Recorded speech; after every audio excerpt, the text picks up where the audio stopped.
Elhamdülillah, innel hamdülillah, nahmaduhu ve nesta'inuhu ve nestağfiruh ve na'udhu billahi min şururi enfusina ve min seyyiati a'malina. Men yehdihillahu fela mudille leh ve men yudlil fela hadiye leh. Neşhedü en la ilahe illallah vahdehu la şerike leh ve neşhedü enne Muhammeden abduhu ve rasuluhu ersele. Ya eyyühellezine amenu ittaqullaha hakka tuqatih ve la temutunne illa ve entum muslimun. Eyyühennas ittaqu rabbakum الذي خلقكم من نفس واحدة وخلق منها زوجها وبث منهما رجالا كثيرا ونساء يا أيها الذين آمنوا اتقوا الله وقولوا قولا سديدا يصلح لكم أعمالكم ويغفر لكم ذنوبكم ومن يطع الله ورسوله فقد فاز فوزا عظيما أيها الناس قال الله تبارك وتعالى في كتابه الكريم أعوذ بالله من الشيطان الرجيم بسم الله الرحمن الرحيم إن الذين آمنوا وعملوا الصالحات لهم جنات النعيم خالدين فيها وعد الله حقا وهو العزيز الحكيم صدق الله ربنا الأعلى.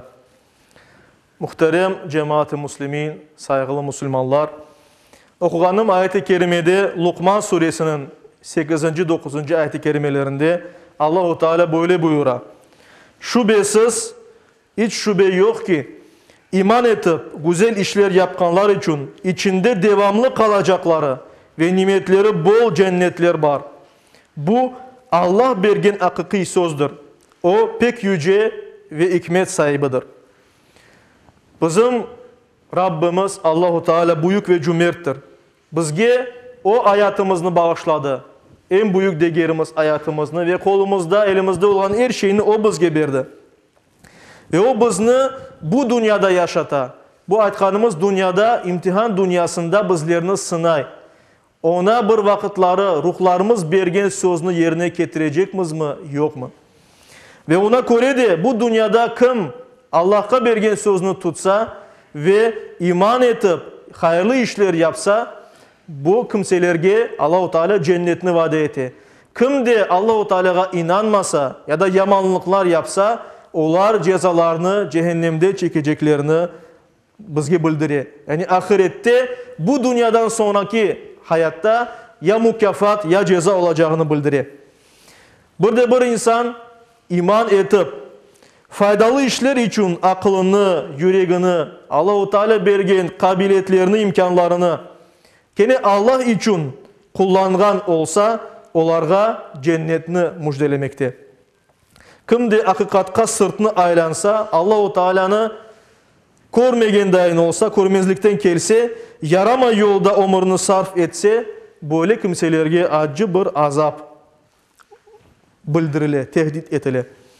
İşte saygılı cemaat-i Müslümin, Allah'tan sakıngan kimseler, Allah'ın göstergen yolda yaşayan kimseler, tirilgende onların amel defterleri, bu dünyada yapkanları her bir şey yazılgan amel defterleri, sağ tarafından verilecektir. Onlar bu dünyada yaşayanları, acılarını, kederlerini, hastalıklarını, sıkıntılarını, problemalarını bunların hepsinden kurtulacaklar. Kur'an-ı Kerim'de Yüce Rabbimiz Zümer suresinin 73. ayet-i kerimesinde böyle buyuruyor.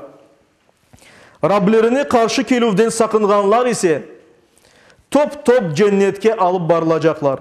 Anda barıp da kapıları açılganda cennetin bekçileri onlarga selam sizge, selametlik olsun sizde, tertemiz geldiniz, artık ebedi kalmak için kırın bu yerge deyip aytacaklar. Cennetke kırınız deyip, ebedi kalınız deyip buyurulacak. İşte saygılı cemaat-i Müslümin, cennette ise bir mükafat olarak anda bargan müminlerine sonsuz nimetler bekley. Sınırı olmayan nimetler bekley. Bukhari'de geçken bir hadis-i şerifte Peygamberimiz sallallahu aleyhi ve sellem Allah'ın böyle aytkanını buyura. Yani Allah böyle ayta dey Peygamberimiz. Men salih kullarım için cennette hiç bir göz görmegen, hiç bir kulak eşitmegen ve hiç bir insan hayal etip olamayacak nimetler hazırladım. Ama saygılı cemaat-i Müslümin, hürmetli Müslümanlar, elbette cennetke barmak için bazı bir şartlar var. Bazı bir yapacaklarımız var. Ve cennetke barmakın şartları arasında en evvela birinci olarak imanını göstermek gerekmez. Ancak iman etken kimseler, yüreğinde zerre kadar imanı olan bir kimse cennetke barılması mümkün. Ya aman ya da cehennemde o cezasını görgenden son. İman etmek bu imanın 6 şartına inanmaktır. Bu 6 şartını doğru anlamaktır. Bundan da gayrı işte dualarımızda buyurulganı gibi Allah'tan kelgen her şeye inanmak ve Peygamberimiz anlatkan her şeye inanmaktır dep aytamız. İşte saygılı cemaat-i muslimin hiçbir alimler arasında ihtilaf olmayan meselelerde biz Kur'an-ı Kerim'de olan her bir şeye ve Peygamberimiz aytkan her bir şeye mutlak ve mutlak inanmak gerekmez. Allah ve Peygamberinin açık emirlerini kabul etmek gerekmez ve İslam'dan razı olmak gerekmez. Ancak şu şekilde biz imanımız yerinde olup cennetke varmak hakkını kazanırız. Ve imanla beraber elbette ibadet etmek gerekmez. Allah-u Teala bizge bergen nimetlerden, vaktimizden, sağlığımızdan, paralardan, mülkten ayırmak gerekmez Allah'ın yolundakini. Ve biz ibadet etsek, kulluğumuzu etsek, en evvela farz olan, boyun borcumuz olan ibadetlerini yerine getirsek ve daha sonra Allah'a yakınlaştırgan, nafile, artkaç, koşma ibadetleri yapsak, o vakit biz cennetin yolunu açkan olamız. Ve üçüncüsü de ihsan ya da ihlastır. Cennetin üçüncü anahtarı. O da yapkan bu hareketlerimizi ancak ve ancak Allah için yapmaktır. Çünkü Allah için yapılan hareketler, sözler, güzel davranışlar bizge savap getirmekte. Yüreğimizde olan, dilimizde ve amelimizde olmak gerek. Kuru bir kimse eğer aytsa benim yüreğim temizdir, ben işte bir şey yapmayacağım deyip aytsa bu yanlış olur. Çünkü yüreği temiz bir kimse Allah için hareket etmeyi ister ve hayırlı işler becerir.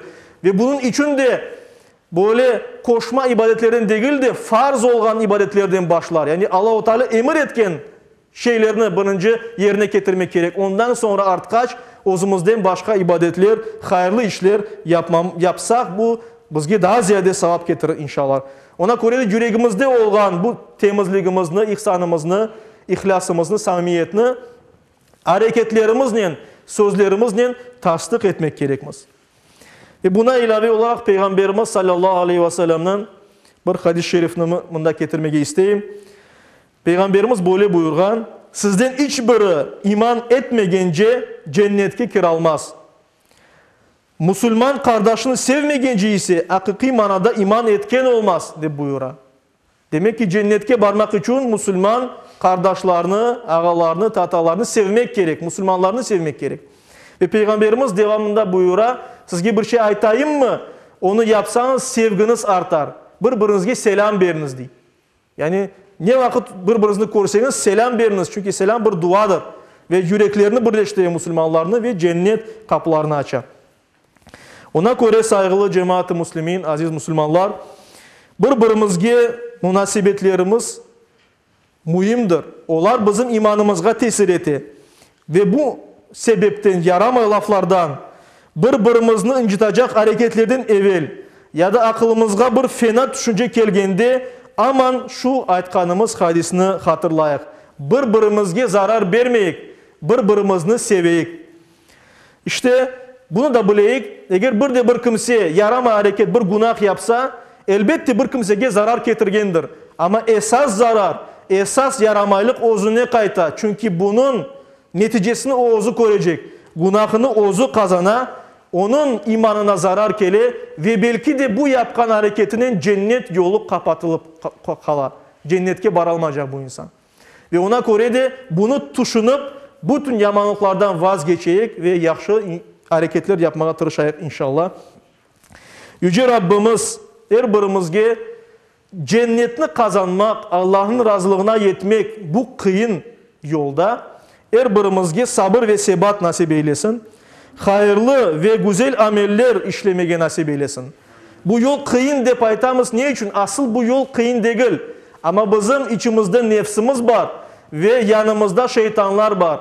Onlar bizge vesvese verip bizni yoldan uğralar ve böyle bazı vaktlarda cennetke hadiste buyurulganı gibi cennetke ketken yol tikenlerle töşengen olan. Yani şeytan öyle gösteriyor bizge. Ama haramga ketken yolunu güzel gösteriyor. Ve ona göre de biz haramga nefsimiz meylete egili ama yaxşılıkka, cennetke bargan yolga egilmeyi. Ve ona göre özümüzü zorlap kemerde yapmak gerekmez. Yoksa cennetke ketken yol aslında ağır değil. Sadece bizge öyle gösterili. Aysa saygılı cemaat-i muslimin, hepimiz yanlış yollardan ve fitne fesattan uzak olayık, öz birligimizni korçalayık, güzel ahlakını Peygamberimiz göstergen numunevi ahlakka sahip olmağa tırışayık. Güzel Müslümanlar olmağa tırışayık. Rabbimiz bizden, biz de Rabbimizden razı olarak cennetke kirmek için iman ve umutla tırışayık inşallah. Burada saygılı cemaat, bizim bir ilanımız var. Haber geldi ki Yalta'da 4 yaşındaki bir bala, Murat degen yaşındaki bir semendeşimiz, dindaşımız ağır hasta ve ona göre de ona biz yardım toplayacağımız bu cumada inşallah. Ağır hasta degenimiz öyle hastalık ki anda pahalı bir muhalece gerek, tedavilev gerek. Ve ona göre de kimin nasıl çaresi olsa Allah için yardım etmeye tırışsın. Yüce Rabbimiz hem bizge bereket olarak kaytarsın, hem bu balanı kurtarsın inşallah. Yüce Rabbimiz her birimizge Müslüman olarak yaşamağa ve Müslüman olarak son nefesimizni vermeye nasip eylesin. Onun razılığına yetmek ve cennetke kavuşmak nasip eylesin yakınlarımızla beraber. Amin.